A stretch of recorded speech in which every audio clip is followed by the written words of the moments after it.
It's 5 o'clock somewhere. The Houston Texans are getting ready to go to Motown. That was big sauce. Yes, sir.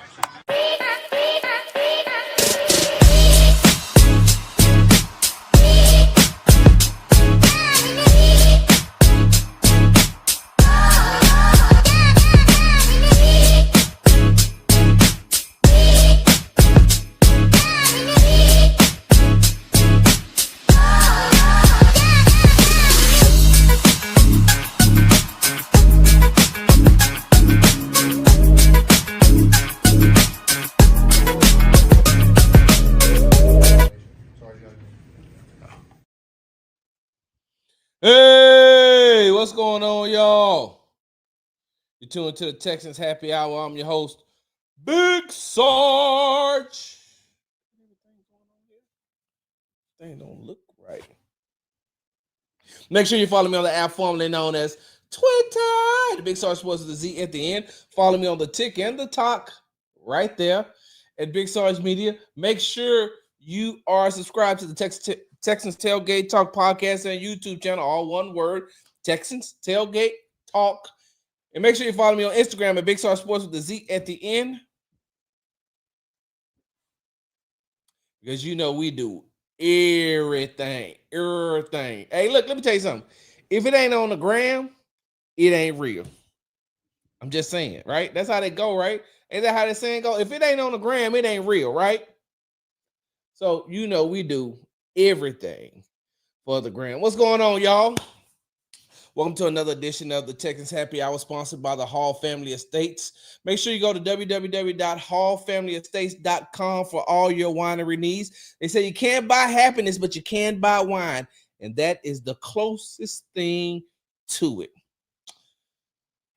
So on Monday, the Houston Texans had a very, very, very, very light practice. It was almost the equivalent to what they do on a Friday when they have a walkthrough before a game, but they did that on Monday. They resumed practice on Tuesday. So I'm thinking that they're going to have a full practice on Tuesday. Wednesday will probably be another walkthrough because they have to travel to Detroit on Wednesday evening. So they're going to practice Wednesday afternoon. They're going to practice early Wednesday morning, and then they're going to travel to Detroit Wednesday afternoon. And they will have a joint practice on Thursday. So that's why I don't think that they're going to practice hard on Wednesday, nor that they have a joint practice on Thursday. And then they have their final preseason game against the Detroit Lions on Saturday,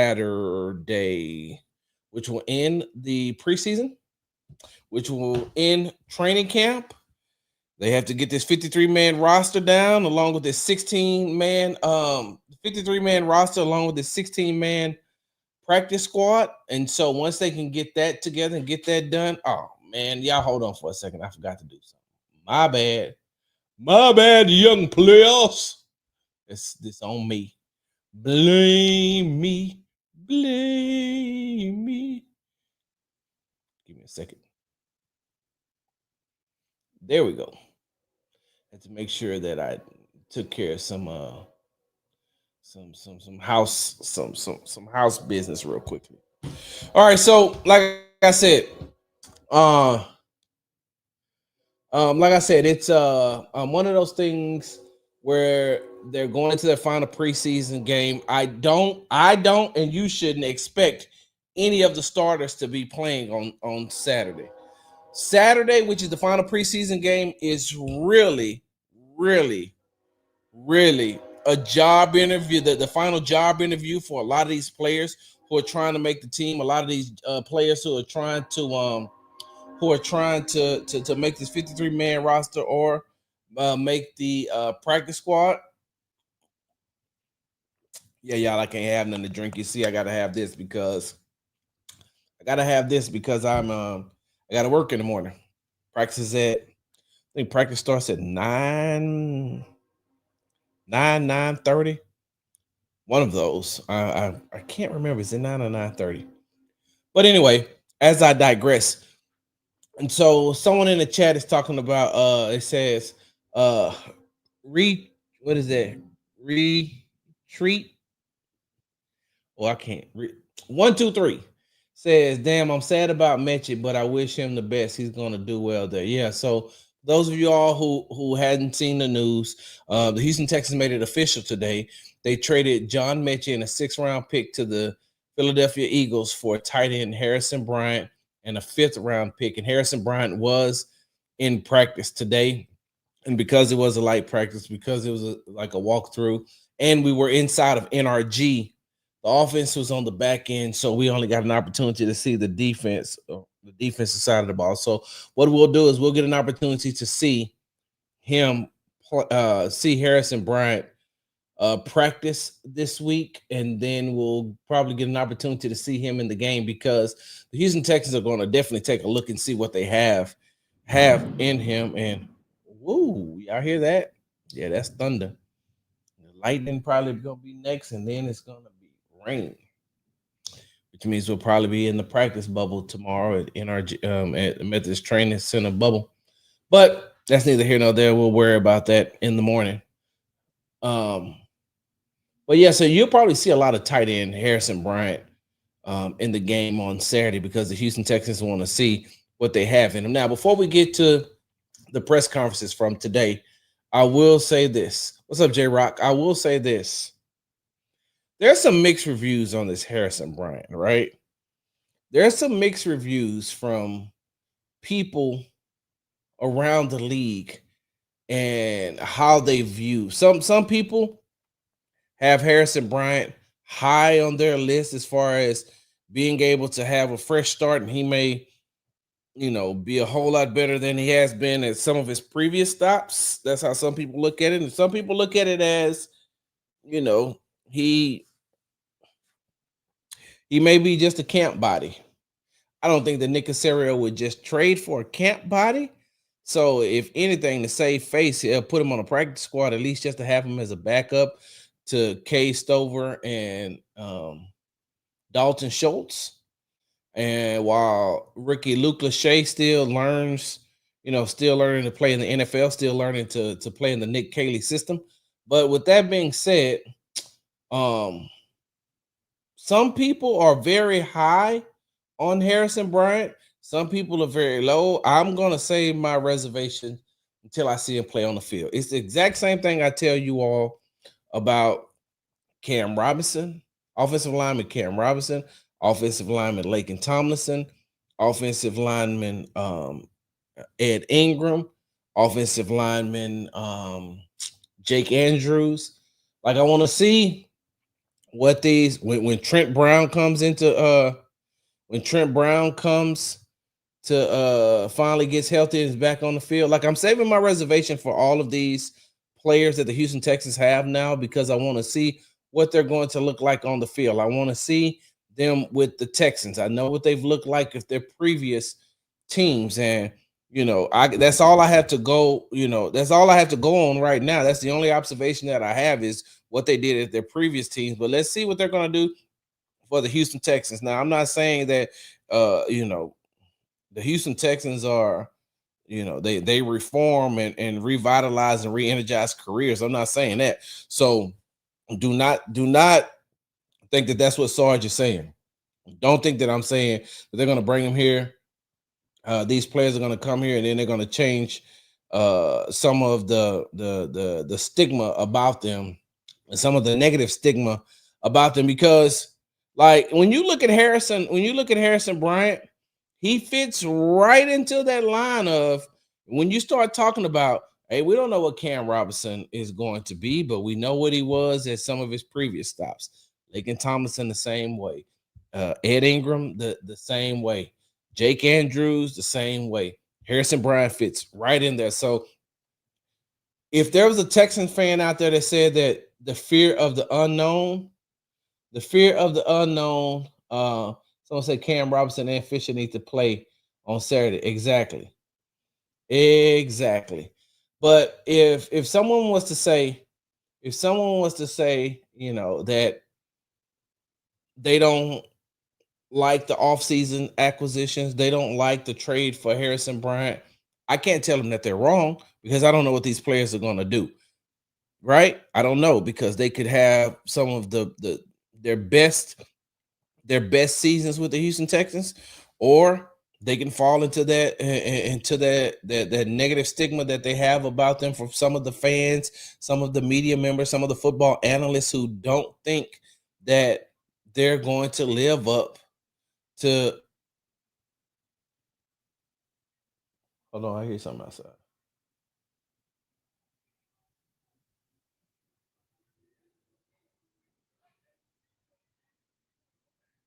Oh, they just out there. I gotta listen now. I'm sorry. I be having to listen. I need to know what's going on outside my window. All right. So as I digress, I can't be mad at a Houston Texans fan if they don't think that that's if they're gonna be successful. I can't tell them that they're wrong. I can't tell the Houston Texans fans who think they're going to be super productive that they're right. That's just something that we have to see. So, with that being said, on Monday, Houston Texans head coach D'Amico Ryan spoke. Nick Chubb, running back, spoke. Cornerback Kamari Lassiter spoke, and offensive lineman Arante Ursery actually spoke. And so we're going to get into these press conferences. And I'm gonna be honest with you. Let me tell you up front. I'm gonna be honest with you up front. I'm going to be stopping these press conferences and talking about them. So if you're here just to listen to the press conference straight through, then you got to go to the Texans channel. Like the Houston Texans, they put up these press conferences, but here we're going to talk about some of the things that are being said in here. So let me just go ahead and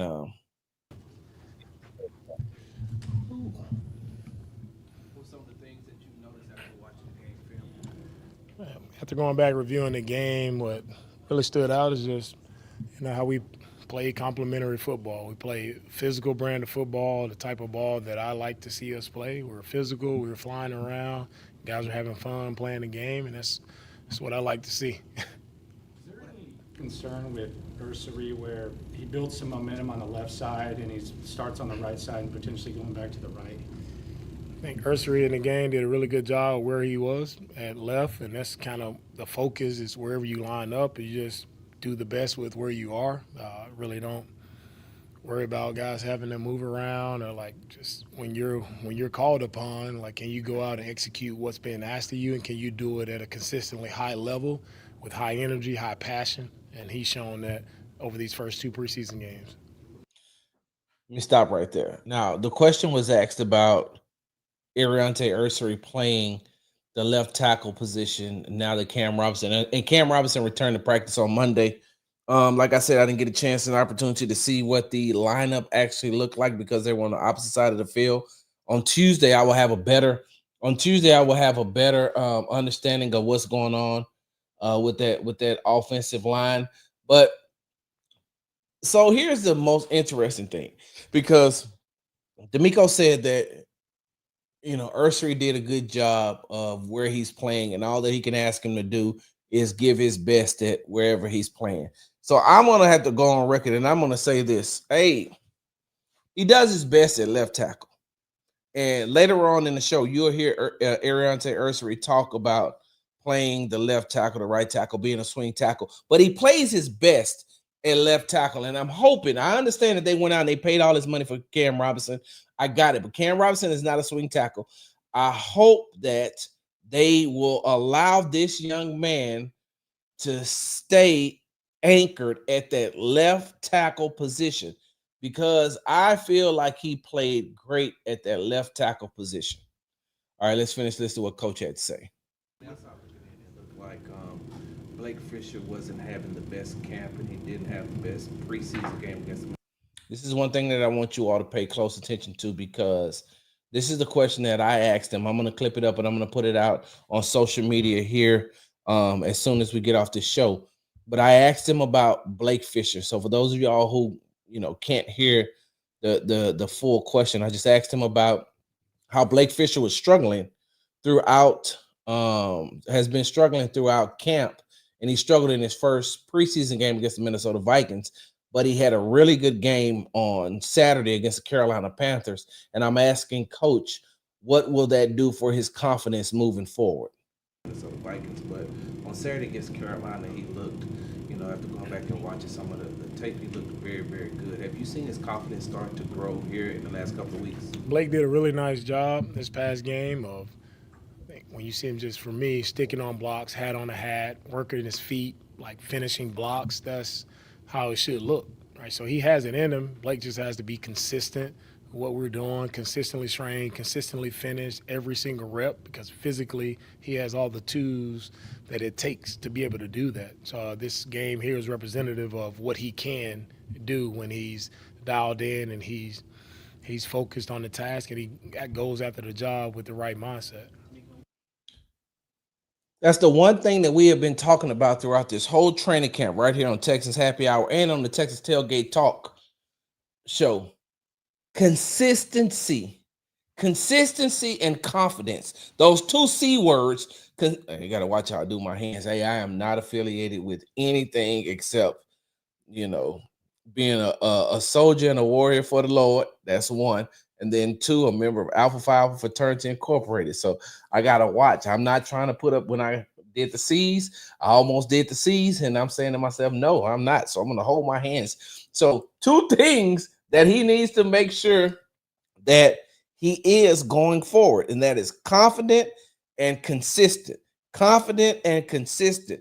Confident and consistent. And that's exactly what DeMeco Ryans is saying. That's the one thing that has stopped him from being good this season. The one thing that has really stopped Blake Fisher from taking that next step is he hasn't been consistent and he hasn't played with confidence. But we watched on Sunday when we did the playback, we started to see some things like, wait a minute, Blake Fisher is really, he looked very consistent. And it's exactly what Coach is talking about that he wants to see from Blake Fisher.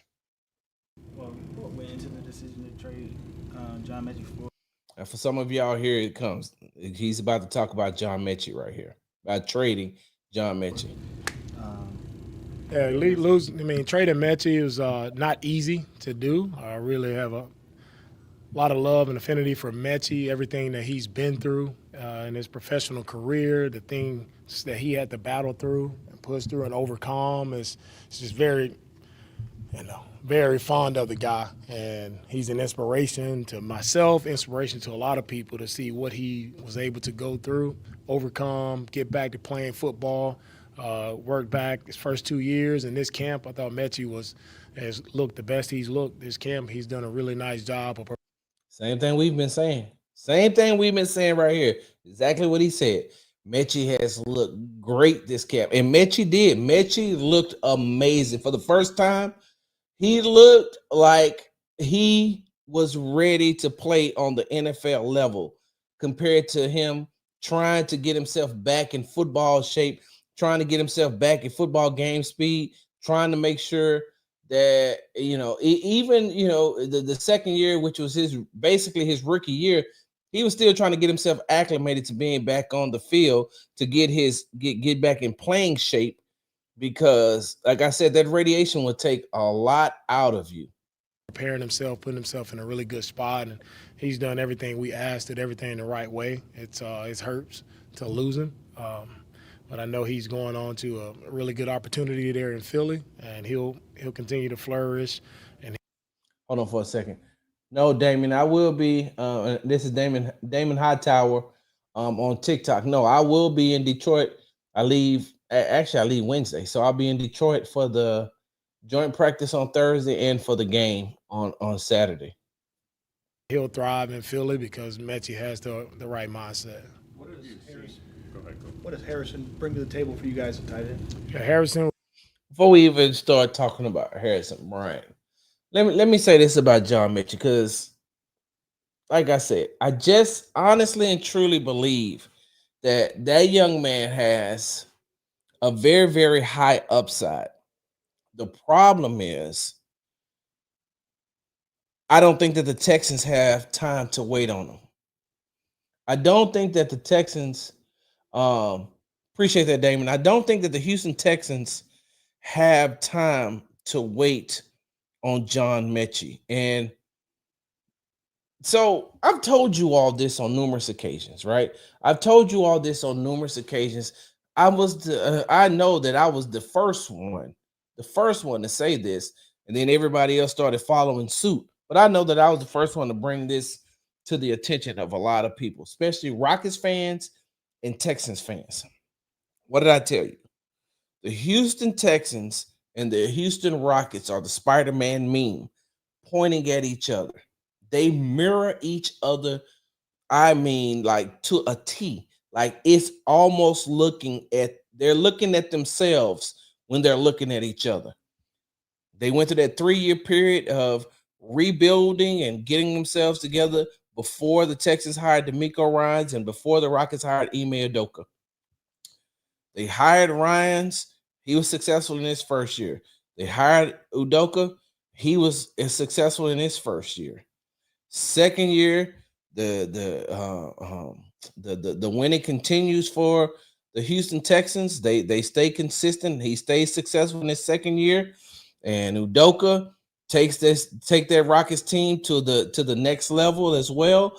You know, they ended up being they went from not going 500. I'm talking about the Houston Rockets, not going 500 for the first 3 years. I mean, for 3 years prior to Ime Udoka being hired, to going 41-41, 500 that his first year, and then getting into coming in second in the West, winning their division, and then losing in the first round to the Golden State Warriors. But his first 2 years was successful, and the Houston Texans, DeMeco Ryans' first 2 years was successful.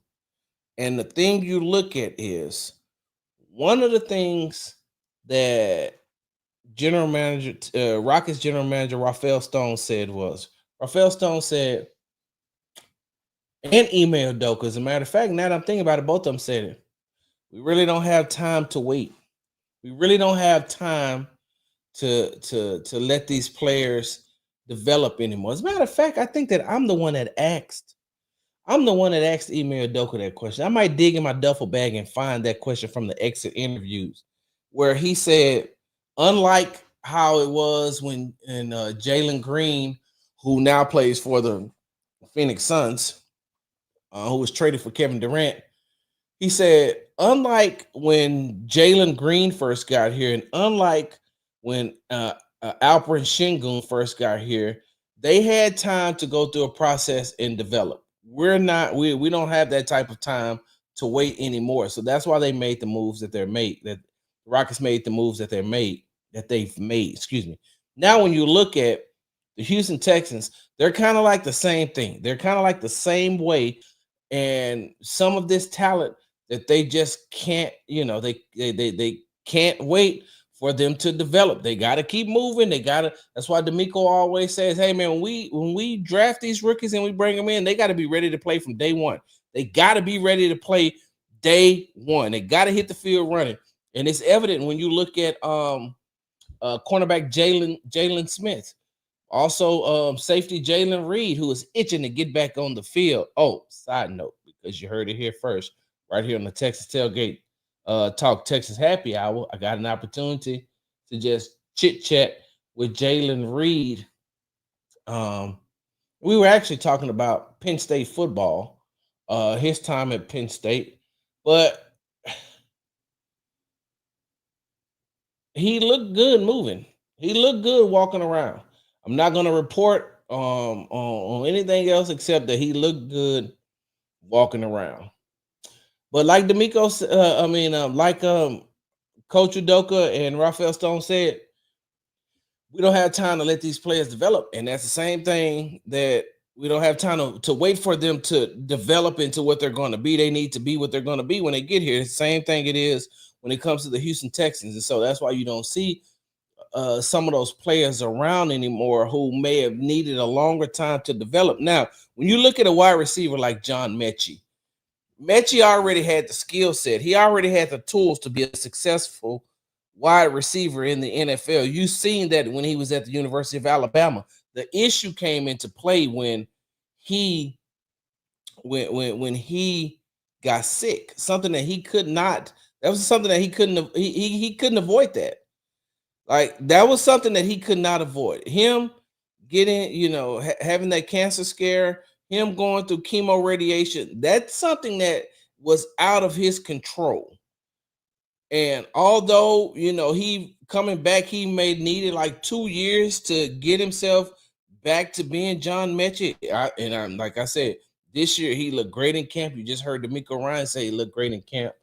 But when you don't have the time to develop these players, you got to move on. And that's exactly what the Houston Texans did. We'll see, come in and compete. That's one thing. He can run well. He competes at the line of scrimmage, so I'm excited to see, what he does here over the next week. What have you seen from Damon Arnett, not only on the field, but off the field, the way he handles himself and appreciating this time and moment? And Damon has been very thankful of the opportunity to be able to return to the NFL, and we're grateful to give him that opportunity. I think we all need that, next chance. And to be able to give him that, he's taken it, he's ran with it, he's done some really nice things for us, not only in the game, taking the football away, but also in practice. He's gotten better, getting back into the flow of how things are on this level. He has the physical tools needed to play corner and on this level. Just has to keep improving on the technique and the small fundamental things that we're asking him to do. But he's done a really nice job. Pleased with where he is. A similar question to one that was asked earlier, but after that lineup has looked, the offensive line lineup that's played has looked really good. How do you approach it when you have somebody coming back from an injury like Cam Robinson? We approach it one day at a time, one play at a time. We'll mix the guys up, throw them in there, but we'll see how Cam does as he works his way back this week. Just happy that he'll be back. That's one thing about the injuries. You never know. You never know with everyone when it's your last snap, when a guy goes down on the field. So it's always a sensitive topic with the injuries and, how hard it is for all of our guys and what they go through as players. So I'm happy to have Cam back on the field. However our lineup looks, it'll shape itself out. How different is Mario Edwards this year? All right, so we're gonna, Coach didn't have too much more to say, and we're gonna, because we got some other ones that we want to get to, and I'm, trying to make sure that I don't get you all drowned out into just, coach speak, because, I know that I'm not one of the ones who just want to watch a whole show full of that type of stuff. So I don't want you. And plus, right here on the Texas Tailgate Talk, we interact. That's what we do. We interact. So here's the thing, right? I know y'all be like, damn, Saul, you got a lot of things. Yeah, I do. I do. Here's the thing, though. Let me sit up for this one. I ain't even got no liquor. I just got to drink this juice right here. Hold on for a second.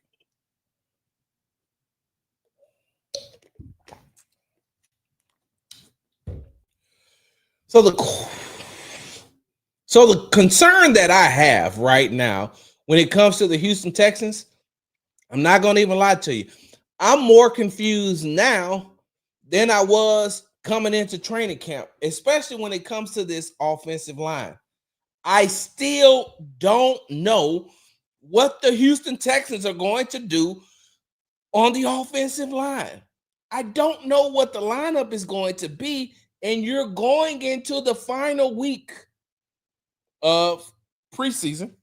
You're going into the final week of training camp, and I still don't know who's starting. Who's starting? Who is starting? At this point, we should be talking about how that offensive line is solidified. These are the positions. I understand Cam Robinson got hurt, right? I understand. I definitely understand that Cam Robinson got hurt. And for the most part, you had him there. Well, he's been out. So now he's got to work his way, back into making sure that he's ready if they're going to put him at left tackle for game one. But you also have a huge sample size of what Arante Ursery can look like playing left tackle. somewhere that he's used to playing. Of course, he has to go up against some very good defensive ends in the league. He does that every day in his own practice. There's no weakness when he switches sides. If he's starting out against Will Anderson Jr., when he switches over to Danielle Hunter, it's the exact same thing. The exact same thing. He's being baptized by fire every time. So if he's learning in real time how to handle the defensive ends that he's going up against in practice, and I know we're all playing Madden head coach right now. We're all playing couch coach right now. We're all playing this is what I would do if I was the head coach. But by the same token, right? By the same token, you've got to make sure that CJ is comfortable. Because if you're going to throw Cam Robinson in at left tackle, the only time CJ has played with Cam is in practice. So, all right, cool. This is what we're doing in practice. This is what we're doing in practice. I don't have any game time experience with him. I don't think that the starters are going to play on Saturday. I will definitely ask Coach Ryans when we're in Detroit on Thursday after the joint practice. I'm going to ask, hey, starters playing? Starters not playing. Who playing? The starters playing or they not playing? If they playing, how long they playing? Like, do you have a timetable set? If they're not playing, okay, so what is the plan? I know that you need to get eyes on a couple of more players that may be on that line. That may be on that line of making a team and not making a team. There's gonna be some hard decisions that DeMeco Ryans and General Manager Nick Caserio are gonna have to make. Very hard. So maybe Saturday is going to be a time for them in this last preseason game to evaluate. I know that they're going to do some evaluation, but that's still okay. One of the main issues that I had heading into the 2024 season was on that offensive line. Titus didn't practice a lot. I think Laramie didn't practice until the end of training camp. Laramie didn't practice at the end of training camp. Titus was dealing with the injury as well. He didn't get a lot of time in training camp. Shaq Mason was on and off the field. Kenyon Green was coming back from injury. And Juice Scruggs, if I'm not mistaken, was coming back from injury as well. And then you roll them into the season. And then by the end of the season, they've made some changes, but they were one of the worst offensive lines in the NFL in 2024. You look at that, then you go back to training camp and you say, well, the continuity was never really built. Yes, you have your franchise anchored left tackle that is not going to give up sacks. So he's going to protect CJ's blind side. But you also have a player in Kenyon Green who's never played in Bobby Slowick's system. This is his first time playing in Bobby Slowick's system. He's coming back off of injury. So he's trying to learn the system and work himself back into game shape. All the while, the Houston Texans did not have a very good offensive line coach in Chris Strausser. So now you got him coming back. Then you got Juice Scruggs playing center, who was coming back off injury as well. So now you got two people on the interior who are coming back off of injury, who are still learning this Bobby Slowick system. And these are the ones that's supposed to protect CJ from the inside. We know that Shaq Mason had lost a step. And then Titus Howard at right tackle didn't get an opportunity to practice a lot because he was dealing with the injury. But you know what you're going to get. So you knew what you were going to get from Titus, and you knew what you were going to get from Laramie. All that uncertainty in the middle. Now, even though you got those two bookend tackles that could protect CJ, when all that commotion is going on the inside, those two tackles also have to be like, well, damn, I'm doing my job, but now I got to try to help him.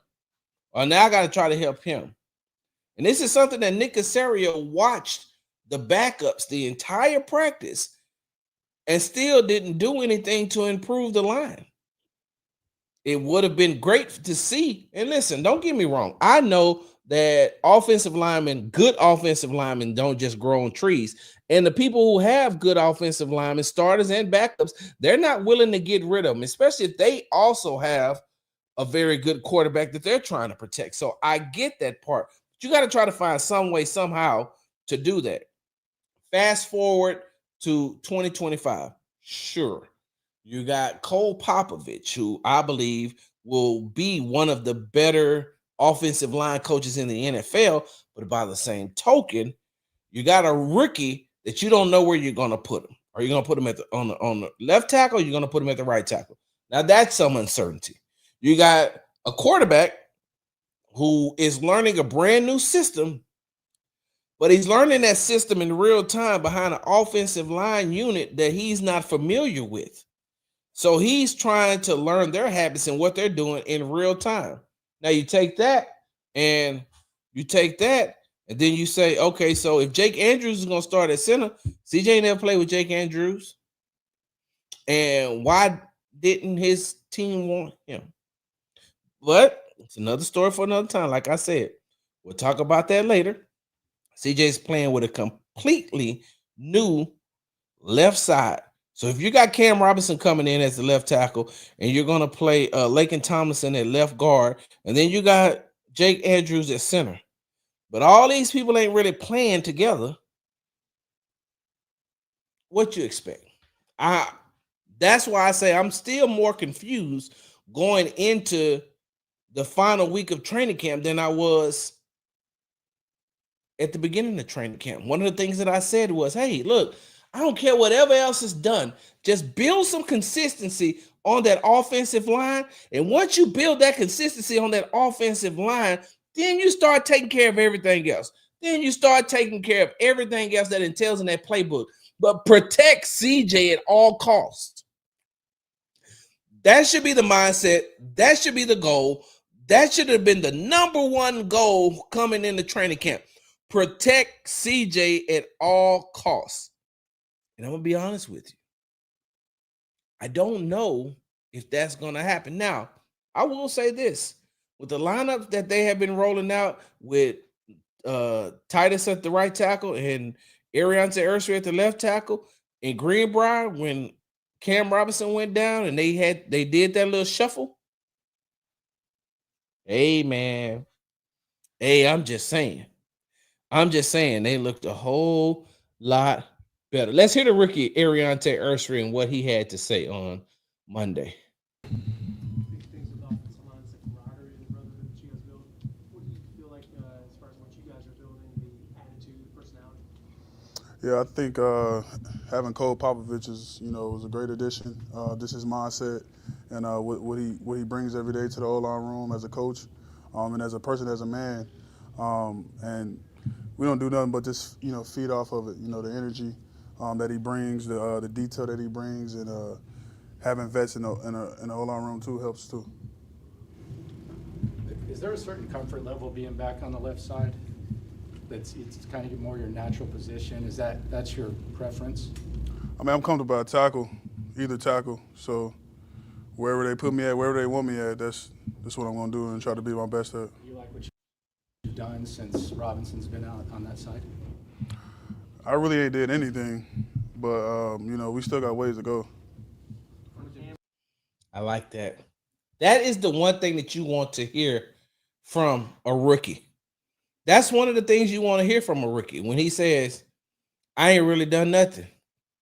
And although, listen, he has looked good.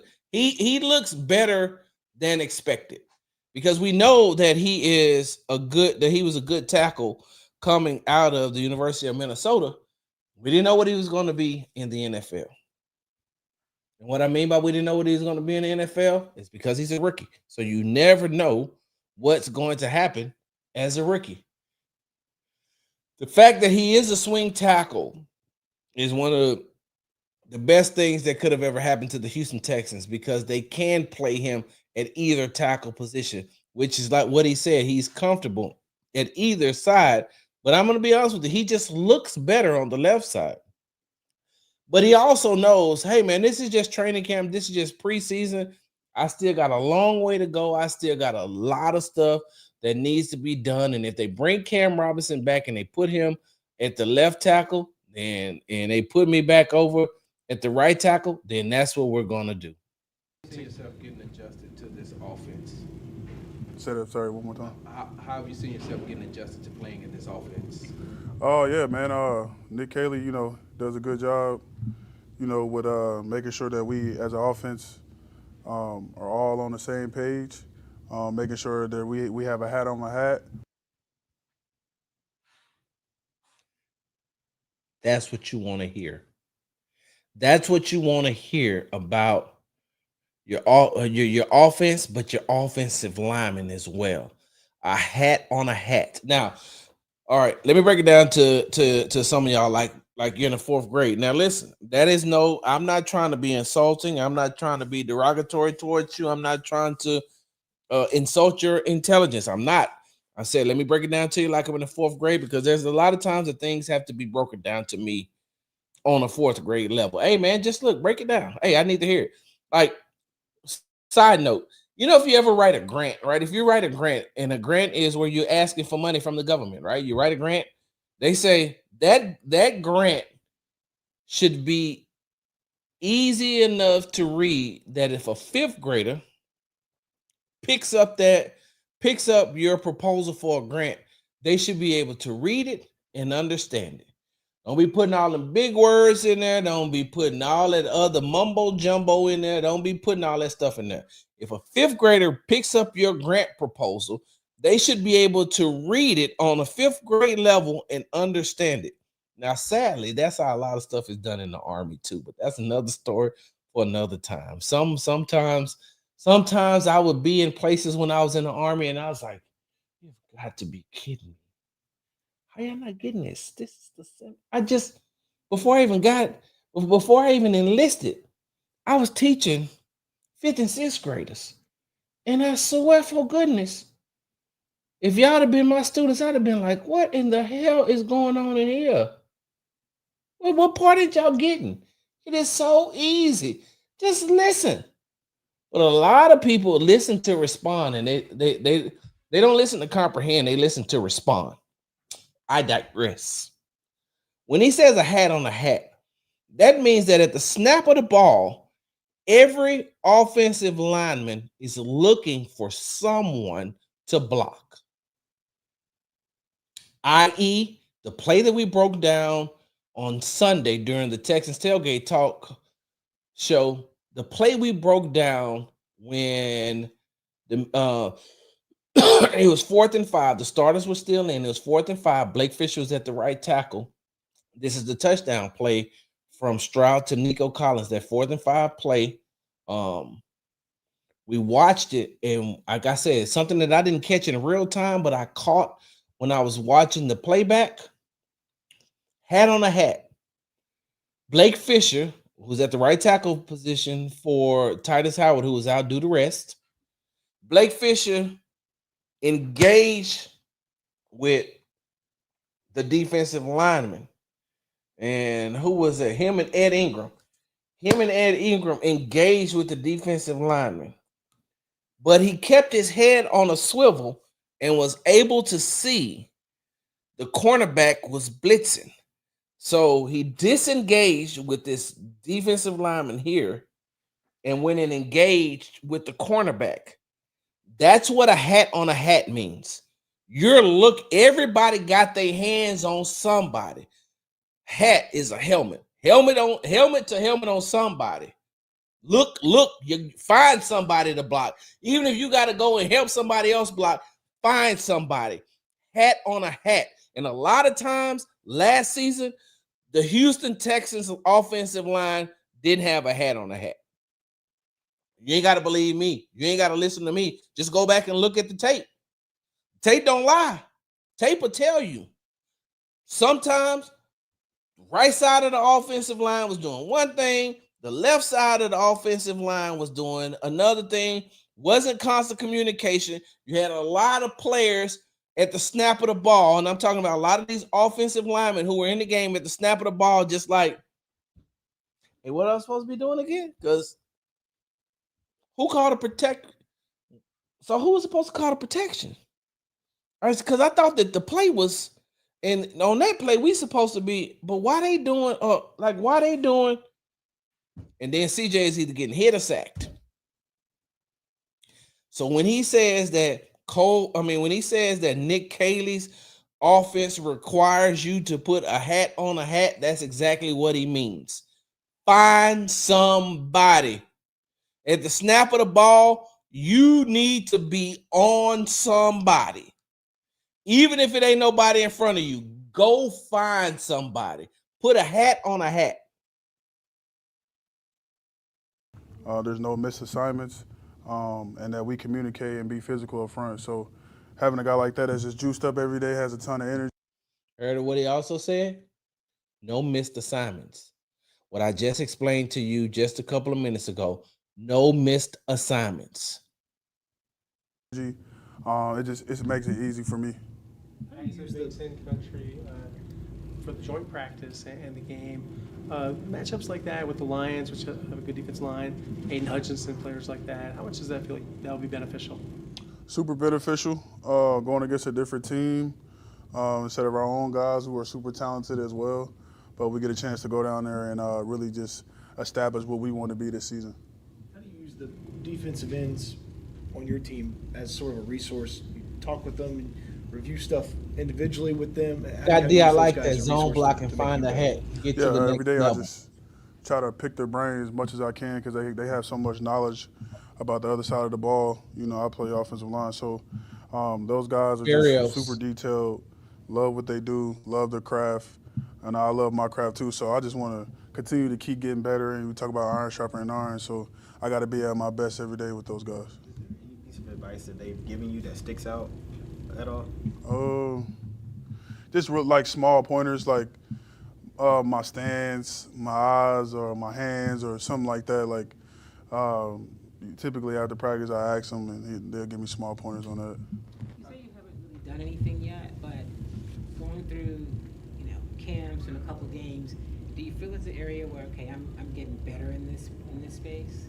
Yeah, I feel like we're getting better, but we ain't nowhere near close to where we want to be still. So we just got to keep working when we so far away from the first game. And I think just having that mentality is healthy too, because once you feel like you arrived, man, I feel like you good as dead. Like, you really put yourself out of position. Are you starting to feel comfortable though? I mean, not that you have it all down, but is there a level of comfort you're starting to get? Oh yeah, for sure. Like a level of comfort, like with the playbook and being with the guys on the team. Yeah, of course. How has Titus Howard been as far as being that veteran for you? This is the one thing that was very important to me, and this is why I asked the question that I did to Texans offensive lineman, rookie offensive lineman Arante Ursery. Coming into this season, we during the offseason, there was a show where I was talking about how Titus needs to be a team captain, how Titus needs to be take that next step. Laramie was the veteran that was there, and he was the captain that was there, but he's no longer there. And now it's Titus's job to take that next step up. This is Titus's team. This is Titus's, and what I mean by Titus's team is that him and Kaimi Fairbairn has been here the longest, and so he's the seasoned veteran who's been around this organization, who's been through the ups and the downs. But this is also his offensive line room. It's his offensive line room, and this is his opportunity to make sure that he commands that offensive line room like he should. Like I'm pretty sure that I without a shadow of a doubt, I think that he will be able to do that. But this is why I asked Arante Ursery the question about Titus Howard. He's another voice on the O-line, a guy who's been here for a long time. who just knows the ins and outs of playing O-line, playing guard, playing tackle, being versatile. And he knows that, when you switch positions, you gotta kind of switch everything over in your mind, your footwork and everything. So he's just been kind of being a big brother and helping me out in that aspect. And I'm just soaking it all in. I couldn't ask for a better vet. That was easy. Hey, oh. I like that young man. Let's jump right into Nick Chubb. Can we get Nick Chubb to play? Maybe we can't get Nick Chubb to play. I don't know what's going on with Nick Chubb. Maybe I need to do this. Let me see if I can. Let me see if I could try this again. Remove from studio. Let's add. See if we can find the video file. Computer's moving slow. Nick Chubb. Yeah, Nick Chubb hardly ever smiles. You're right.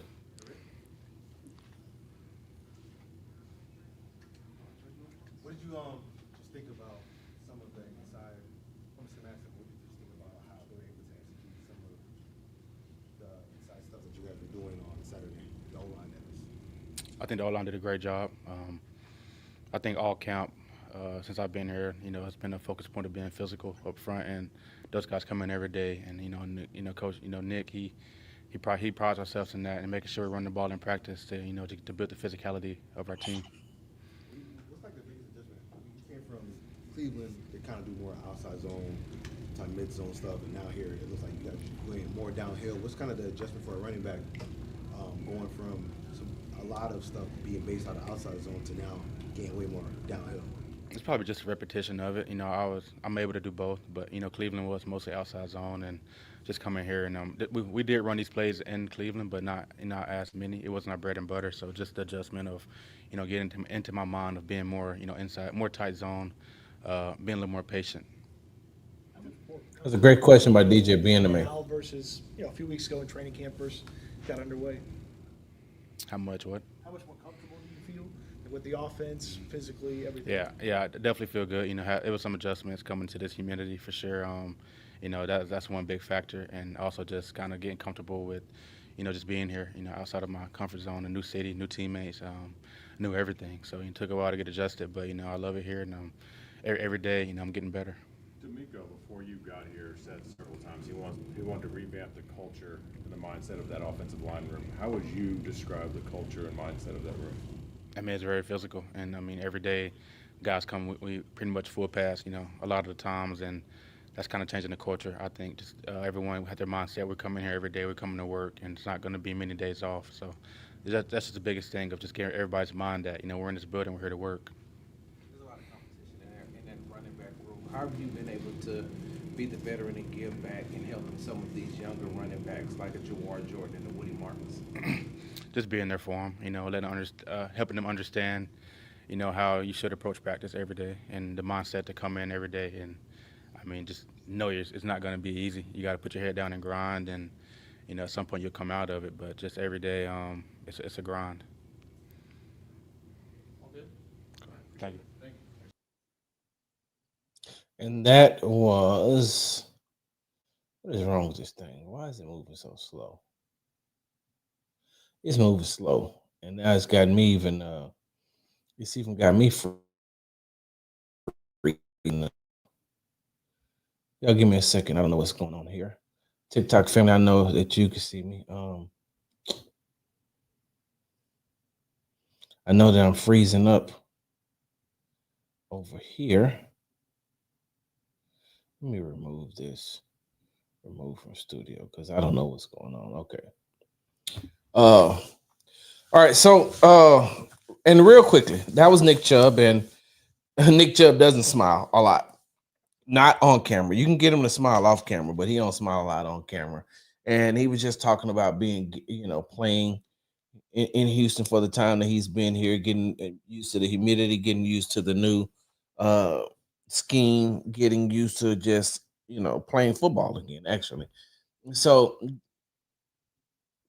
Sideline Sarah says, "Is Joe coming back this week?" And she's asking about running back Joe Mixon. So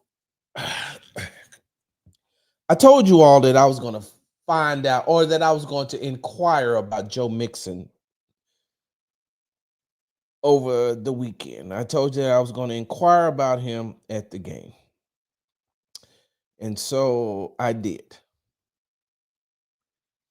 I asked. And how can I put this?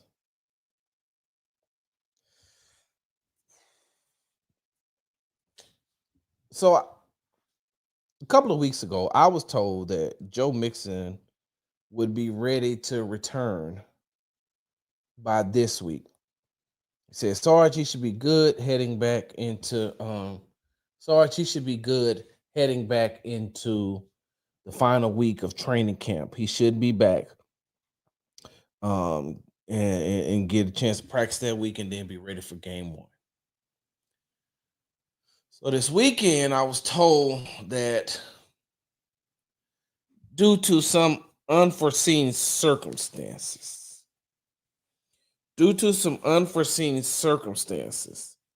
that now it's an uncertainty on whether or not he will make it to he'll make it into the first week. So there's a possibility that Joe Mixon may not play in game one.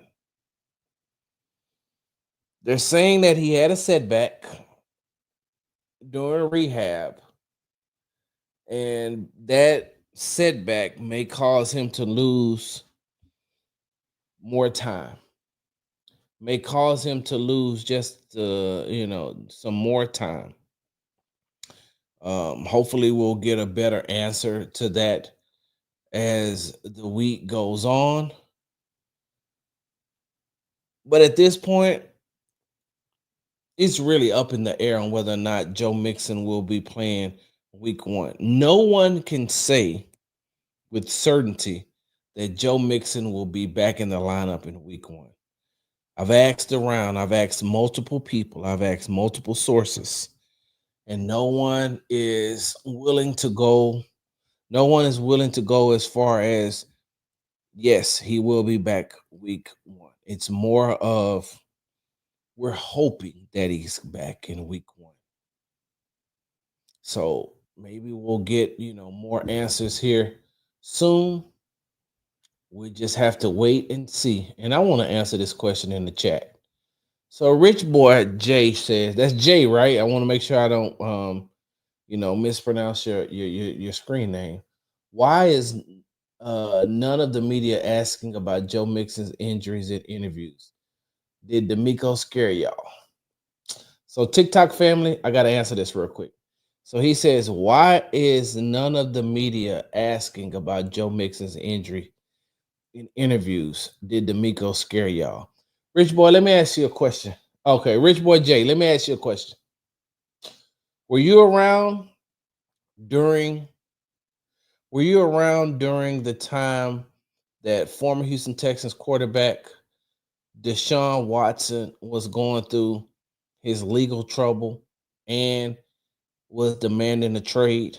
Were you a Texans fan then? And I'm really asking, I'm not trying to be facetious. I'm really asking if you were a Texans fan during the time that former Houston Texans quarterback Deshaun Watson was going through his legal trouble and was demanding a trade. The reason why I'm asking you that is because you want to know, what does that have to do with asking about Joe Mixon's injury? I'm using that as one thing that you learn during that time is you don't waste a question. You definitely don't waste a question that you already know the answer to. Now, some journalists, some media members love to ask the question just so they can get it on record. When they were asking David Culley, you could ask somebody. One of my colleagues could ask the question, and I could give you the answer before David Culley even opened his mouth. I could give you the answer exactly what he's gonna say. I say that to say this.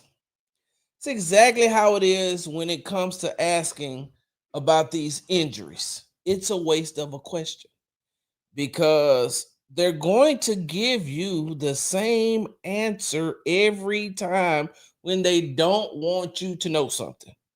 You're going to say, "Hey coach, what is Joe Mixon how is Joe Mixon's rehab coming in? Can we expect him on the field here anytime soon?" Joe's rehabbing really good, and when the time comes, he'll be back on the field. But from everything that I'm being told, Joe Mixon's rehab is going pretty good. Now, if I ask that question, knowing that I need something else, knowing that I need to ask a question about the offensive line, or to ask about like the running backs that are there. Is Damian Pierce going to be back in time to start the season off? What about Christian Harris? Like, there's other questions that I could be asking. I could be asking. And Derek, the reason why I brought up Deshaun Watson is because we kept every time you ask, David Culley was not going to give you anything new. He was not going to give anything new. So when you ask about Joe Mixon, and they know how long Joe Mixon has been out, they know that we're, hey, look, what's going on with Joe? What's going on with Joe? It's going to answer it. Hey, Joe Mixon is rehabbing. I'm hearing that the rehabbing is going pretty well. We don't have a timetable for when he's going to come back, but hold on for a second, because TikTok likes to do this. We don't know when he's going to come back, but so I could ask that question on Monday, right? I can come back Thursday and ask the same question. And right after I ask that question, I could be like, "Stop, coach. This is what you're going to say," right? Now, on Tuesday morning, I think on Sports Radio 610, Payne and Pendergast, I think that they're going to have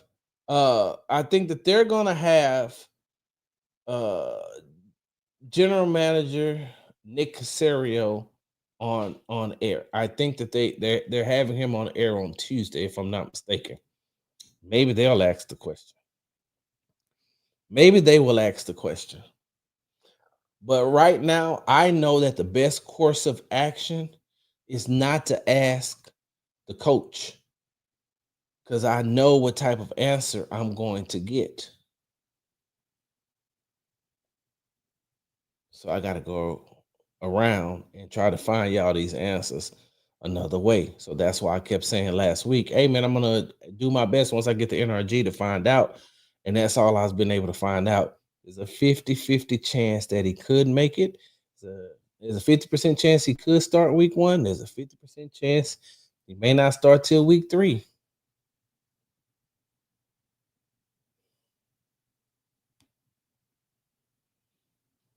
Heard he had a setback. Heard he had a setback during his rehab. Something that coach ain't gonna tell me that. Coach ain't gonna say Joe had a setback. And another reason, I'm gonna say this. Another reason they don't answer those type of questions is because they don't want to give a competitive edge. My bad, Ashley Knuckles. They don't want to give their opponent an edge. So if he says, "Hey, Joe gonna be out for another 4 weeks," if they don't have to put him on the injury reserve list, they don't put him on the injury reserve. They don't have to say when he's coming back. So that's all, Rich Boy Jay. Rich Boy J say, I get what you mean. It seems like the injury questions have died down ever since D'Amico kind of got an attitude. Uh, so here's my thing. I'm not really big on so there's some people, there's some of my colleagues, they specialize in asking about injuries. That's why you don't hardly ever hear me ask about injuries because I know that that's not my lane. That's their lane. So I'll get the answer, but I know that they're gonna ask. So I try not to. There's certain things that I ain't trying to get in that lane. Like there are some people I'm gonna tell you like this. I'm gonna use DJ BNMA for an example. We're about to listen to Kamari Lassiter and hear Kamari Lassiter talk from his press conference. And when you listen to DJ is the technical guy, the technician. He is the hey, y'all ran cover two, but during that cover two, you all brought simulated pressure. And instead of dropping this player, you dropped this player. So it really wasn't a full cover two. It's like a kind of funky type cover two that required you to do this and that. And normally in the cover two that's DJ's lane. So I just listen. DJ asks those type of questions. I'm not finna get into those formation questions. I'm not finna not like that. I'm not finna get into the minutia of that because it got DJ, and I know DJ is gonna act. You know what? Let's just hear Kamari Lassiter.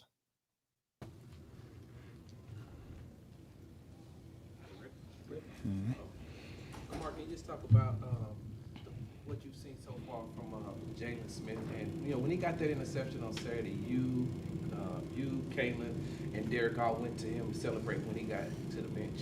How was that? Just being that support system for him. That was amazing. I mean, he made an amazing play on the ball. Talking about Jaylen Got Smith. upfield, and I mean, just knowing how that feels, you get your first pick in front of everybody, and then you at home, it just means a lot. So I mean, just seeing him make that play, and just knowing the work that he put in on the practice field, and before all this, and just to get drafted, and like to be here, and then for it all just to come to fruition, like that's a good feeling. Having played against competition now, how do you feel like where you all, in particular secondary, are at right now? We got a long way to go, but the good thing is that we got tomorrow to go practice, and then we have the next day. Like, let it be the Lord's will. So I mean, just kind of attacking every day with the same mindset of just getting better and just not getting complacent. That's how we'll get to where we need to be. I like that answer, and the reason why I like that answer is because everybody knows what to expect, and everybody knows that when they're playing at full speed, full capacity with all their players, that this Houston Texans defense is a top 3 defense in the league. And I'm not saying that they're top 5. They're a top 3 defense because of the talent that they have on the defensive side of the ball. And with D'Amico and Matt Burke drawing up the schemes that they're drawing up and putting that defense in the right position. But just like Kamari said, we still got a lot of work that we need to do. So he's not ready to just say, hey man, we're at where we need to be. Of course, all the players say that, guys got to keep stacking days, but Kamari is different. So when you hear Kamari say it, he really, really means it. It's just not coach speak. How are you able to make your technique?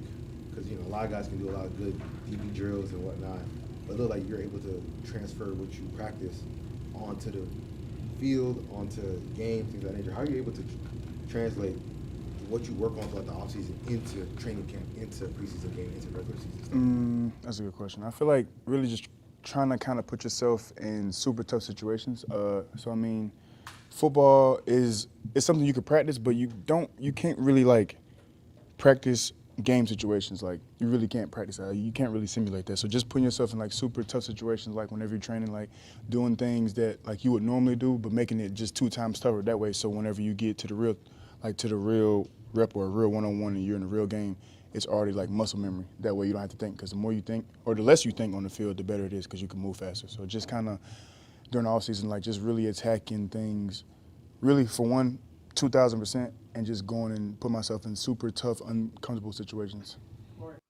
And that's the one thing that I like about Kamari, because you remember he said earlier in training camp that they had to make him stop practice. And he said he took a week off right after He took a week off after they lost to the Kansas City Chiefs, and then started right back to getting to the work. And then they told him, "Hey, don't overtrain," so they had to slow him down a little bit.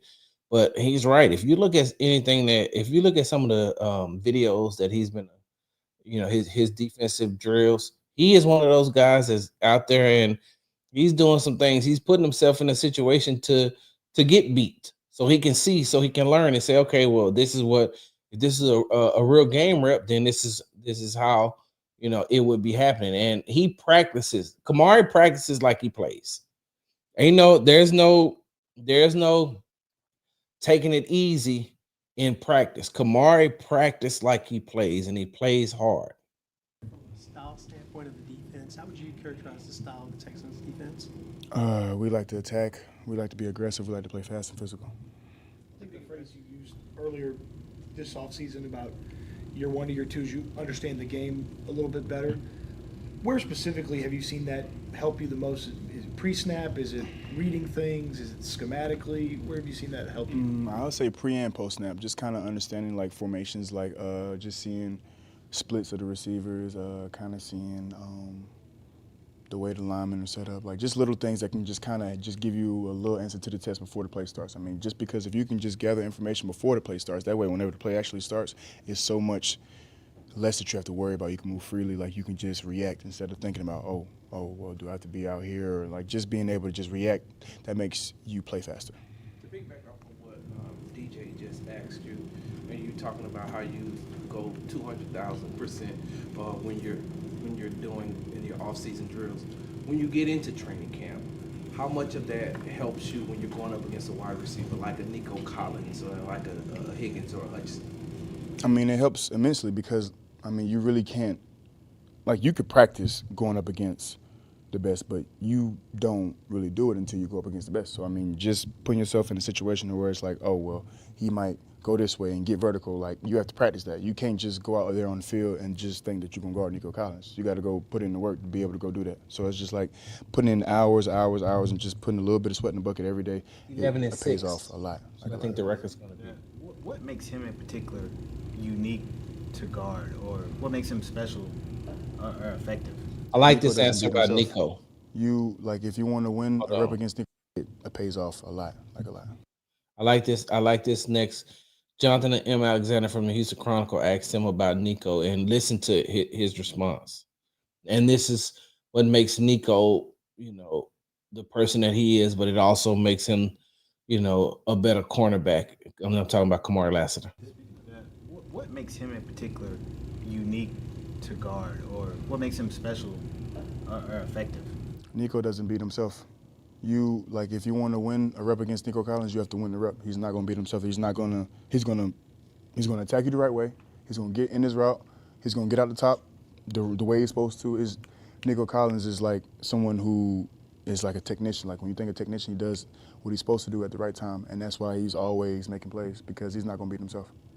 One of the techniques that I've noticed you kind of do is, someone gets a blind, at least outside, you kind of get attached to the hip and you're kind of staring at that hip. What's kind of the balance between getting ready to break, but also trying to still stay not stay on vertical, but still stay on top to make sure if they go vertical, you're able to transition and keep rolling with that? See what I just said? That's a DJ question. I'm gonna be honest with you. I don't get that deep into. Well, I seen that you were, attached to the hip, this and another. I'm that type of, I'm not going to be able to bring you that type of stuff down to the T like that.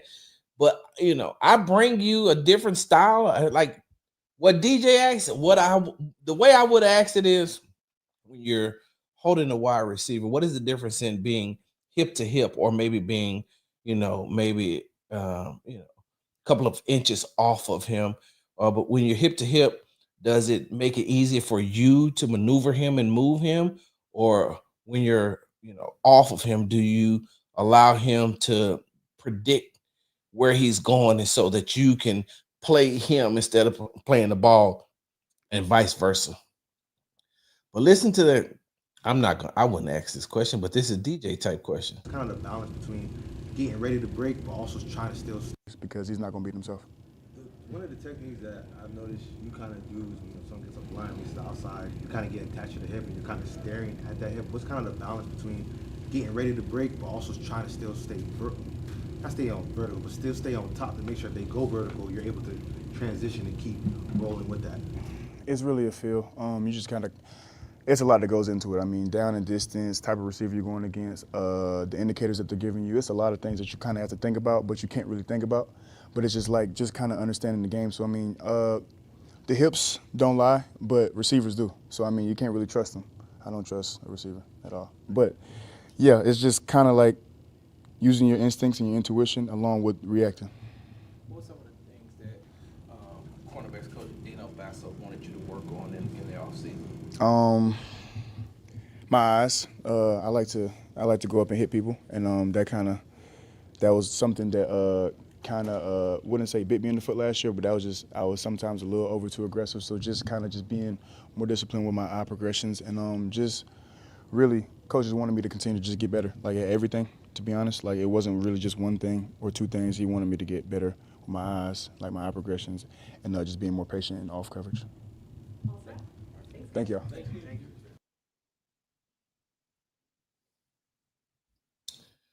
Over in the chat, Rich Boy J said Kamari has matured so much since his rookie year. He actually has too. He actually has. And if you go over to the Texas Tailgate Talk YouTube page, I have an interview, an exclusive interview with Kamari from Greenbrier when we were in West Virginia. That's a really good. Like, I think that's one of the things that you should hear him talk about, what he did in the offseason, what he thinks about CJ Stroud and going up against him in practice, how he knew at 4 years old he wanted to be in the NFL, and what his dad told him when Kamari came to him at 7 years old and told him that he wanted to play in the NFL. He talks about his teammates, and it's just one of those things where when you look at him and you see, and a lot of that has to do with Stingley. I'm going to be honest with you. A lot of it has to do with Derek Stingley Jr. and not so much just listening to Sting, but following his example. One of the best things that could have ever happened to Kamari Lassiter is Derek Stingley Jr. getting NFL first team All-Pro. And the reason why I say that is because now that gives Kamari a goal to shoot for, because he also wants to be first team All-Pro. He also wants to help his team achieve everything that they're trying to achieve. And he knows that if Sting is playing that way and he emulates that and he plays that way, then he knows that he's helping the team out to the best of his ability, and he's giving it his all. And then just listening to Derek Stingley Jr., like, he is a true role model for Kamari, for Jaylen, for Kalen Bullock, for linebacker Jamal Hill, for rookie Jalen Smith, for some of the older players who's been in the league for a while, like a D'Angelo Ross. Like, these players know, like, and Sting's name isn't just big in the city of Houston. Like, of course, everybody loves, Sting in the city of Houston. But Sting is well respected throughout the NFL. Like, he's very well respected outside of the NFL. I don't know if you all seen that podcast that Richard Sherman was on, and they asked him about top cornerbacks, and of course he said Patrick Surtain, the cornerback out of the quarterback for the Denver Broncos, but he said Sting is on his heels. He said Sting is on his heels. And so that's what we're able to see with Kamari Lassiter. He knows that he has to go out there and he has to put in the work. And he, if you ask him, for as good of a rookie season as everybody tells him he has, he's focused on what he didn't do right.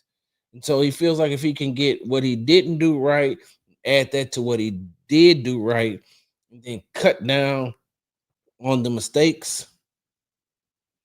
You're gonna get a chance to see that. You're gonna get a chance to see him. Um, you know, be better. He's gonna be better for that defense, and that's why I asked him about what did he, what about what Dino Vasso, the cornerbacks coach, told him. All right, I got to get ready to go. Hey, before I get up out of here, though, I had a very good. When I tell you, I had a really good interview today with Texans rookie wide receiver Jaylen Null out of Iowa State. It was good. You know what? I normally don't do these type of things, but I'm gonna do this real quick.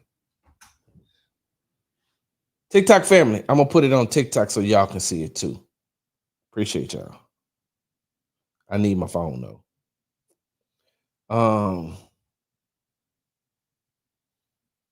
Let me see. What? I done gained two. I got 2 cents. It says if I level up to D4 this week to be eligible for 3% more of rewards. I done made 2 cents off of TikTok. What? Oh, y'all. Okay. So I normally don't do this, but let's do this. We're gonna do this in real time. This is because I love y'all. I'm about to get up off of here and just say because on Tuesday and Thursday, y'all know I gotta be up super early because I go to the gym with my wife. Ain't no slacking. Ain't no half stepping. Where is this thing? Here we go. Y'all give me a second. I'm gonna let y'all hear something. Matter of fact, I'm gonna see if I can put it up. I'm gonna airdrop it.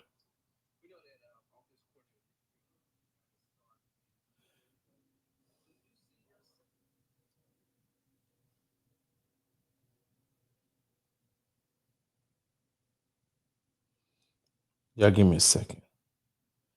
I'm doing this in real time. I'm editing this in real time just for y'all. Just because I love y'all. Wait, hold on.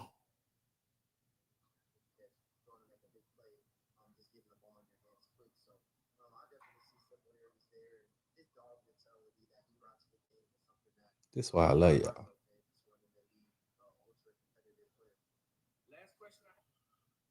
Hold on. Let me do that. No problem, man. I can't wait till I see Lou next week so we could talk about it. Let me see. And this is why I love y'all, man. This is why I love y'all. This is why I'm glad that y'all support me in the things that I do. I'm doing this in real time. This is real time. I'm editing this one clip from the video because I want y'all to hear this. There we go.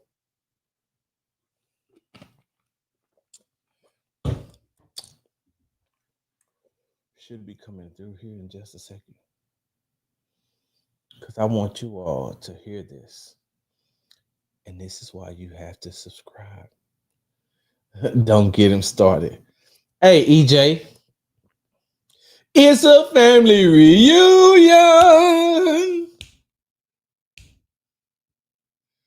Oh, man. Hold on. Y'all give me a second. Oh, shoot. Yeah, it's just.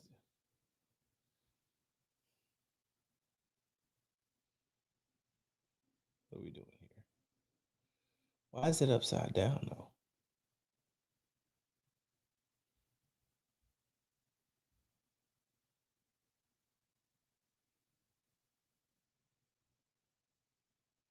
What are we doing here? Okay. I got it. Give me a second. I got it. I know how to take care of this. Real time, y'all. This is real life. This real life. This is how it happens. This is how the magic happens. I'm doing this for y'all right here, right now. Let me see what we got here. Come on with it.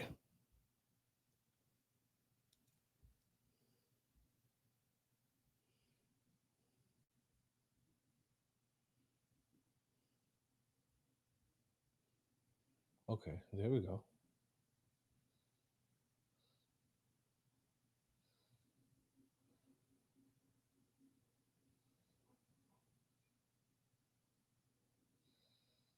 Let me see something, y'all. Hold on, this should work.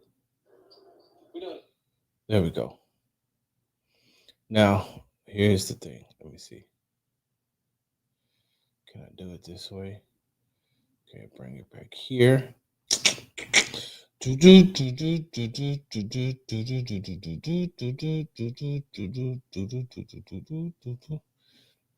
What's up, Rev? Dun, dun, dun.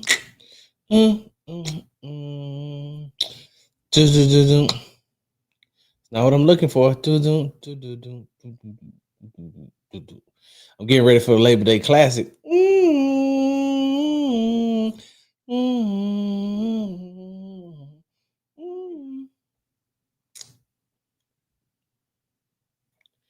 Okay, no, that's not it. Let me see. Let me see if I can do it this way.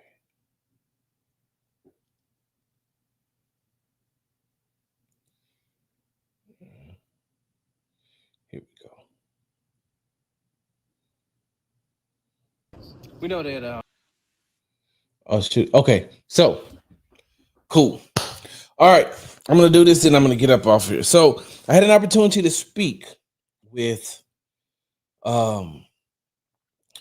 Texans rookie wide receiver Jaylen Null. And all right, I just look, all I did was edit it, right? I just and what I'm sorry, all I did was clipped it.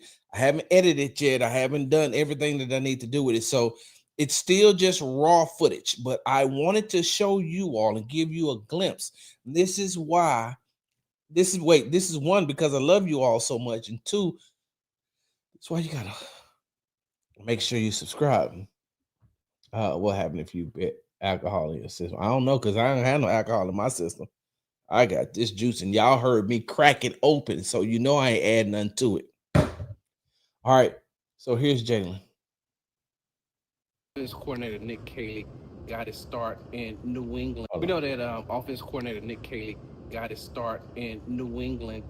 Do you see yourself, when you're going through his playbook, do you see yourself as the Julian Edelman type or the Danny Amendola type? Yeah, no, I see a lot of similarities within their game. Those great slot bodies that are a high IQ, knowing what spots to find on the field, and then I think what is a little bit different about me is just my vertical separation and being able to make plays down the field as well.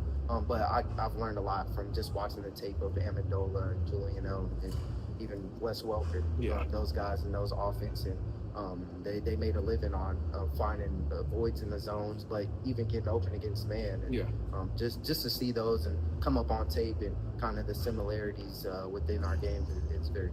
Had an opportunity last week during the joint practice to talk to former NFL wide receiver Steve Smith Sr. He's very, very high on you and your potential and what you can do in the NFL. Do you also see yourself as a Steve Smith type?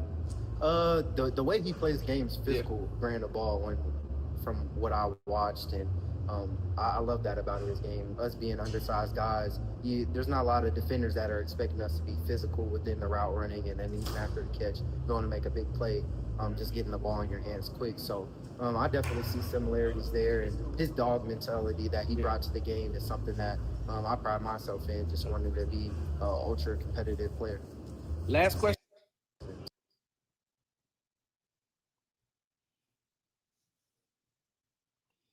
I like that young man. I like him, and not only does he have a good personality, not only does he have a good spirit, he can really play this game. And once he gets his NFL feet up under him, once he can truly get his NFL feet up under him as far as game speed, game reps, more reps with CJ Stroud, that young man is going to, I think he's going to be something special. Not only is he going to be something special, not only is he going to be something special as far as receivers, being receivers concerned, I believe that he's going to have more than 3 special teams touchdowns this year. It's just my belief. He's going to have more than 3 special teams touchdowns for the Houston Texans. That's punt return and kick return. Whichever one you want to say, he's going to have more than 3. Yeah. One thing that I am so happy about is that you all support me, and my YouTube channel is growing. The YouTube channel is growing. Please continue to share. Please continue to like. Please continue to subscribe. Trying to get to 1,000 followers, because once I get to 1,000 followers, I got something special that I want to do. And so I do appreciate all the support, and it's only going to get better. It's only going to get better. Let me let y'all in on a little secret, right? Make sure that you are subscribed to the Texans Tailgate Talk channel. During that off week, during that during that off week, because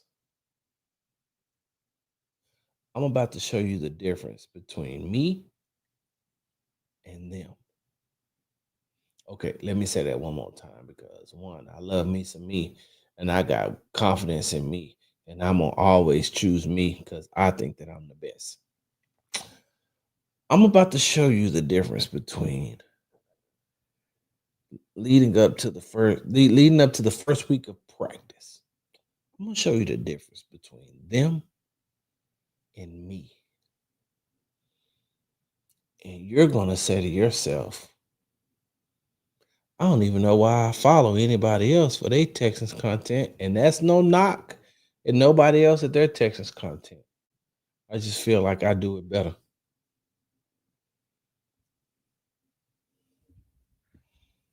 Escobar season has returned. You can hate me now, but I won't stop now. You can hate me now, but I won't stop now. You've been tuned to the Texas Tailgate Talk Texans Happy Hour. I'm your host, Big Sarge. Make sure you follow me on the app formerly known as Twitter at Big Sarge Sports, the Z at the end. Follow me on the Tick and the Talk at Big Sarge Media. Make sure you subscribe to the Texas Tailgate Talk podcast and YouTube channel. All one word, Texans Tailgate Talk. Make sure you follow me on Instagram at Big Sarge Sports with the Z at the end, because you know we do everything for the gram. And hey, I need y'all support too. I need something else from you. One more thing. Yep, I'm begging. Nope, that's not what I was trying to do. I'm begging. So what? I don't care. What do you say?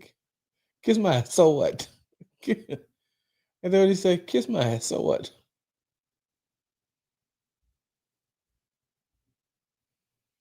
I need y'all to go over to www.bigsargemedia.com and read my latest article called Family Matters for Texans cornerback Derek Stingley. And this picture right here was taken in real time. I got multiple pictures like this. This is a real picture. He did catch it with one hand. So if you could be so kind as to go to www.bigsargemedia.com and read the article. Let me know what you think about it. Hold on. Y'all know how we do this. HD Traveler. Appreciate that. Derek, appreciate that. EJ, appreciate that. Timothy, what's going on? Senior Bobley. Talk your shit. 119,55 sweet. What's going on? Tay, what's going on, man? I forgot I need to speak to everybody over here that I didn't get a chance to speak to. D Skills H-Town. What's going on, man? Thank y'all for keeping this chat going and talking amongst yourself, man. I appreciate that. That's why we're here. So, because we all family up in here. Ain't nobody better than the other one. Reverend Brooks, what's going on? Who are JJ Sugar? What's good? Rich Boy J, thank you for chiming in. Sean Super Tech, what's going on? Queena, what's going on? Who else did I miss in there? Black Eighth Element, what's good? I miss anybody else over here? Y'all had some really good comments over here. We talk Sideline Sarah, what's going on? Anybody else I missed? Because D Horn, what is the damn deal? Retreat Hell 123. Showtime 409. Showtime. Ain't that what they did? Wait, ain't that was Neo's line name on Stump the Yard? Showtime. I could really step though. I don't know what they was doing. They was just patting. They was just patting their step. I could really step, right? But what? Hold on, cause I gotta get my logo in it. I don't know what he was doing. Showtime. J-Rock. Hey, appreciate that. Did you leave out singing? No, I left out singing Nas. That's Nas' song.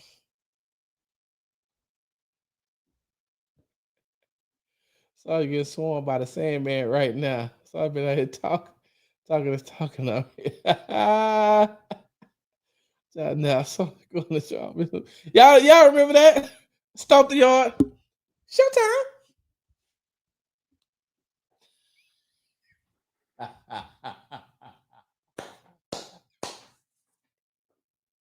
Oh, now I gotta watch it. Wait, Knucklehead. Oh, Knucklehead. I thought Knucklehead was dude who got kicked off of the Kerry Washington show. What show? Scandal. I thought that was him. The black dude that got kicked off. That had the charges. Hold on. I'm finna find it right now. Showtime.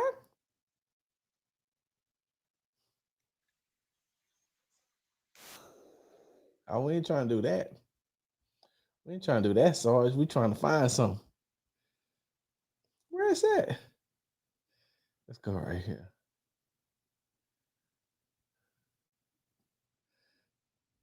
Let me see. Stomp the Yard.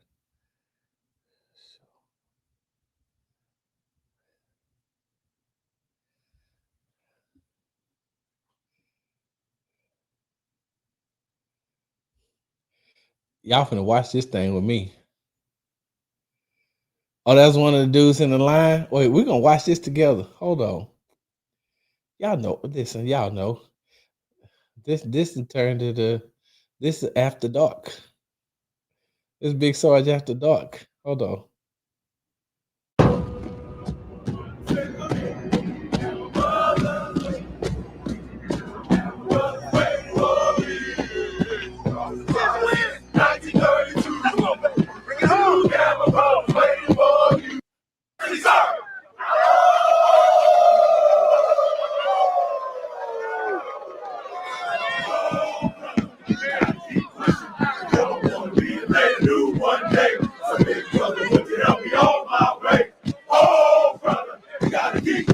We gotta keep moving. We gotta keep fighting. Oh, brother, we gotta keep pushing. We gotta keep moving. We almost there.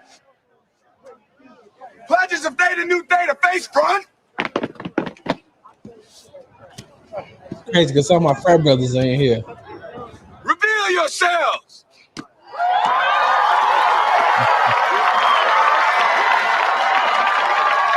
Black Pork Chop, please introduce yourself.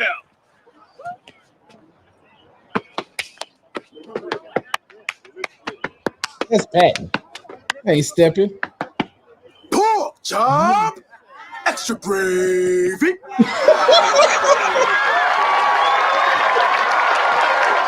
Brother Showtime, please introduce yourself.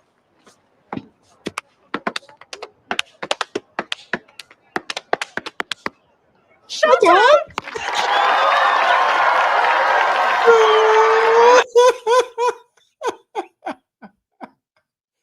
See, I told you. I told you. I knew it. I knew it. He said, showtime.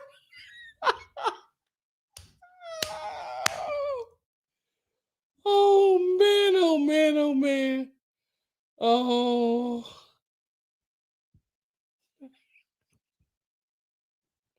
Hey, I love y'all, man. You ain't gonna find this on no other show. I promise you.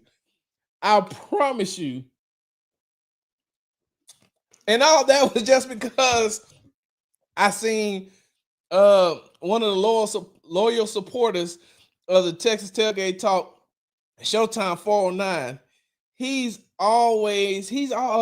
I'm sorry, they, because I don't know what they're I don't know if it's male or female, so I don't know what they identify as, but Showtime 409 is always in here. So when I went back to when I went back to say, what's up to the people in the chat, I just seen it. It's like, I remember that. Showtime. Hey, that may be part of the show. Well, that may be part of the show. Ain't nothing in this. Ain't nothing. This, y'all heard me open this bottle. It ain't no liquor in this bottle. None. No liquor. Y'all watched me open this bottle. You heard the cracking of the seal. This is just me, y'all. This is why my grandbabies love me so much. Because they think that I'm like the biggest 12-year-old they ever met. Like, Pawpaw. Like, yeah, because I just have fun, man. I just have fun. That's all. Oh, no, EJ. No, so I'm not. First of all, we almost an hour past my bedtime. Normally, I try to be in the bed by 9:30. I ain't heard now another bottle open. Hey, this ain't no liquor. I'm telling y'all that right now. Especially because in the morning, first, y'all know I'm up early. Check my page and see what time I say good morning every morning. And especially on Tuesday mornings, Thursday mornings, Saturday, and Sundays. Those 4 days are the 4 days that my wife goes to the gym with me. If I ain't on my P's and Q's, then I'm going to be screwed. I'm at a point in my life where I can't drink like that, y'all. If you know me, all right, I got a couple of minutes.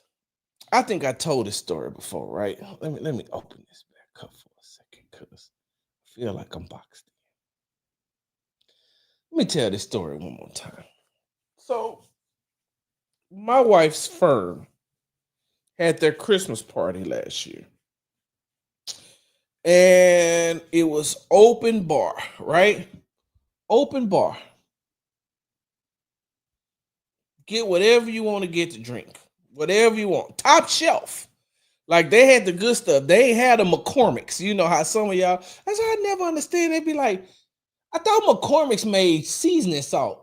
And y'all out here drinking McCormick liquor? Who drinks McCormick? They didn't have McCormick's. They didn't have Sky Vodka.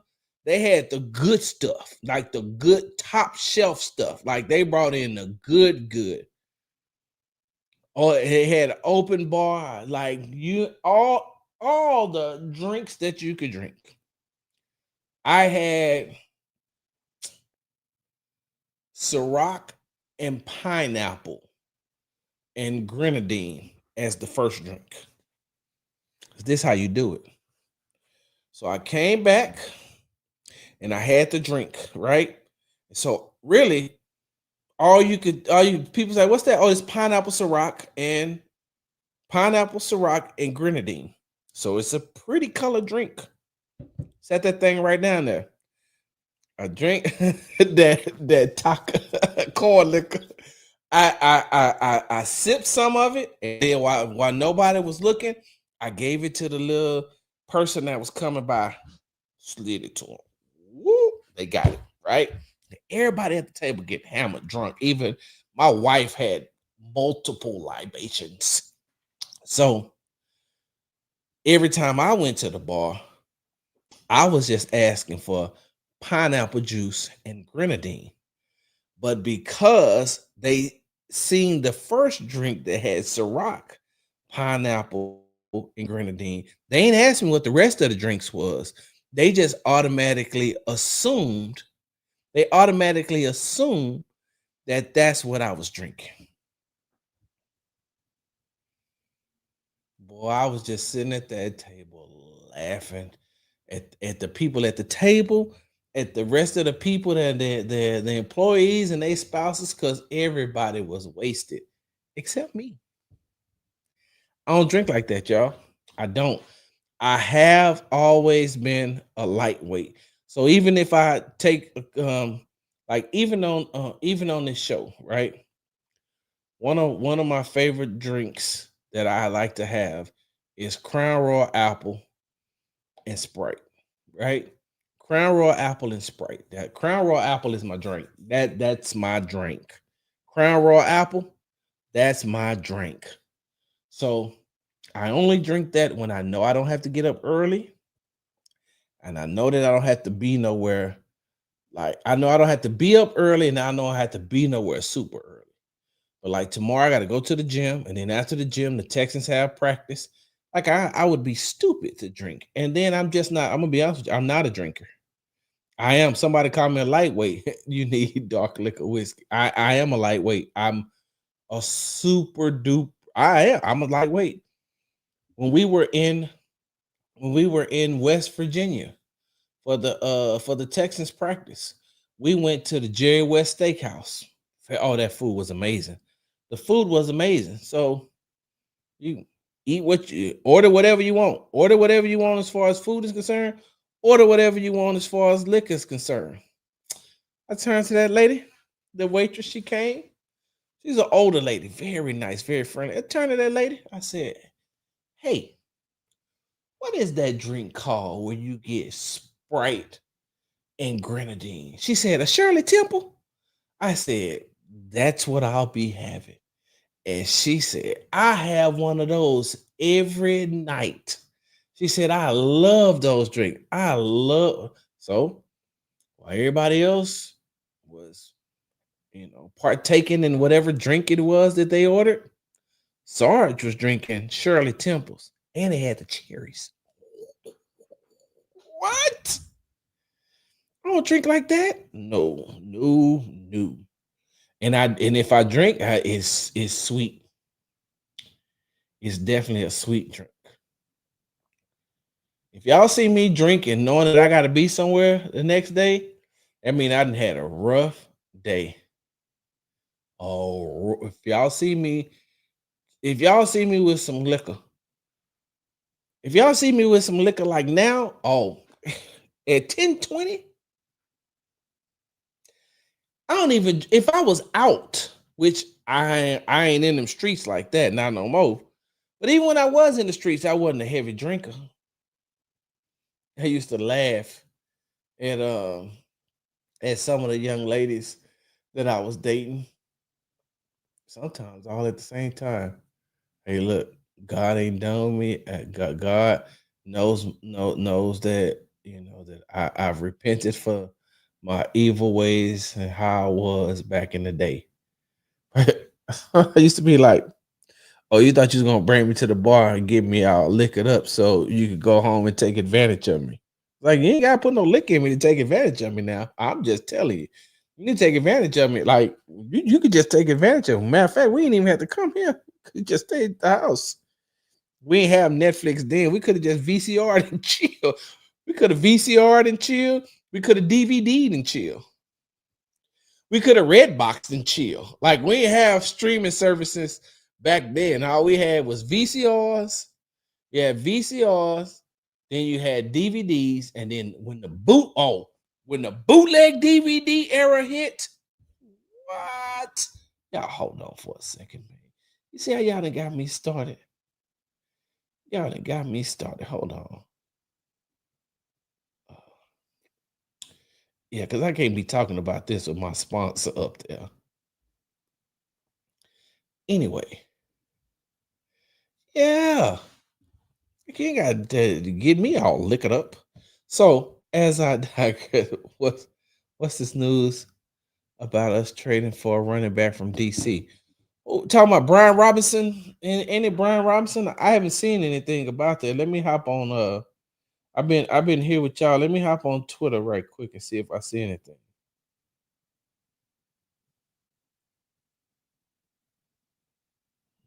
I don't see anything. Is this just something that you heard? I know exactly where to go. Let me see.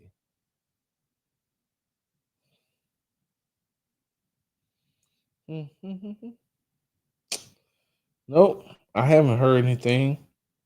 So that's just something that you because they're not playing. And his name Brian Robinson Sr. All right, Reverend Brooks. Look, Reverend Brooks trying to get me to stop talking about my backsliding ways. I've repented, Reverend Brooks. I've done better. It be these people. What Tay at? Tay the worst. Tay a bad influence. EJ's a bad influence. Derrick sometimes is a bad influence. Well, hey, hold on. Senior Boblé, HD, Sean Supertech. They be the bad influences sometimes on me, Reverend. So you got to pray for me because they be trying to get old Sarge to go to his backsliding days. Sarge, it's gonna be all right, man. God will forgive you. No, I ain't going back there with y'all. Talking about drinking liquor. And all this started because we watched a clip from Stump the Yard. I think I should, I think I could be a streamer. I honestly and truly believe that I could be a streamer. I think that I could talk on Twitch. I think I could do Twitch. I got some things that I want to say. Jamie Foxx say blame it on the alcohol. Hey, since Jamie has come back and taken the place of his clone, I wonder if he still remember the lyrics to his songs. Sarge, do not, and I repeat, do not start that. Sarge, don't do it. No, I'm just saying, like,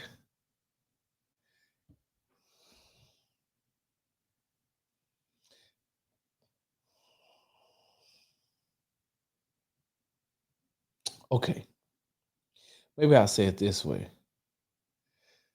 Thou shalt not. Is that snitching on thy brother? Is that supposed to be snitching? No, I'm just saying though.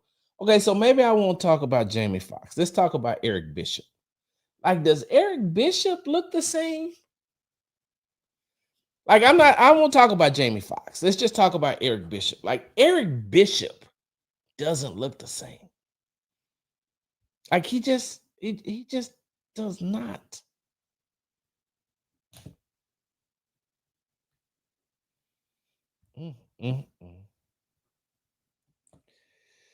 Oh well, I think I will start. I think I am gonna do Big Sarge after dark. I'm gonna have to get myself acclimated to staying up late. I might have to be old and take me one of them naps.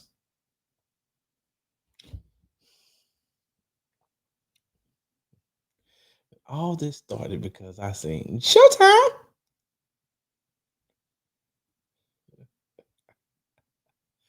Big Sarge, I'm out. Big Sarge.